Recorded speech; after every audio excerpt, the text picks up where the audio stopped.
What's up mga kapatid? Halika, samahan nyo akong libutin at akyatin kung ano bang makikita dito sa Chocolate Hill. Ano pang hinihintay natin? Let's go! Itong Chocolate Hill pala na to, ito yung matatagpuan sa Bohol. Dati dinodrawing ko lang, ngayon napupuntahan ko na. Diba? So kasama ko palang aakyat sila Arza at Clarence. Wow. Tignan natin kung makakasabay ako.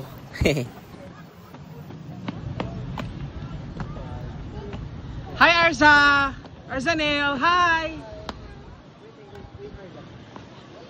Say hi! Arzanel! Hi!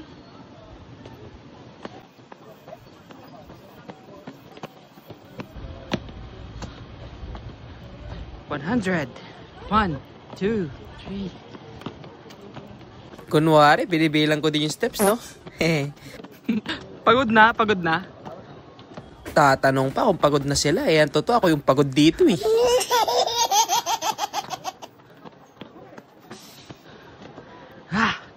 Pagod! Sandali. Bibilis nyo. Yan, malapit na tayo. We're halfway through. And then, pag nakapunta tayo dun sa taas, we can finally see the view. Oh, di ba? Nakakapag-English. Yan siguro nagagawa pag pagod na.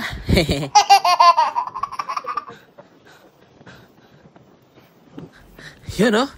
Rinig nyo na talaga yung hingal.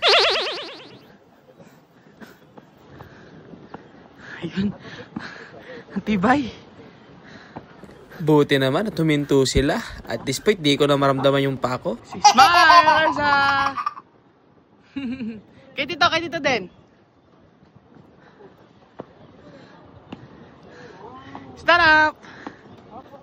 So sabi pala nung driver namin, 214 steps pala to lahat. Kaya sa mga nagbabalak pumunta dito, alam na. I-ready nyo na yung mga balot. Para sa tuhod.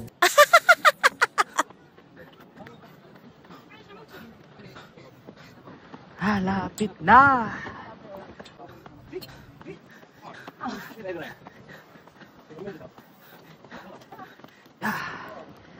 We're finally here at the top of the hill. Woo! Sa wakas, nandito na rin.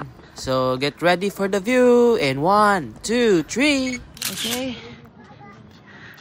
Oh, diba? Pag akyat mo, makikita mo na agad yung mga Chocolate Hill. Green to ngayon kasi tag-ulan. Pero, goods naman. Parang binudburan ng pistachio. Oh, diba? Ang ganda ng view.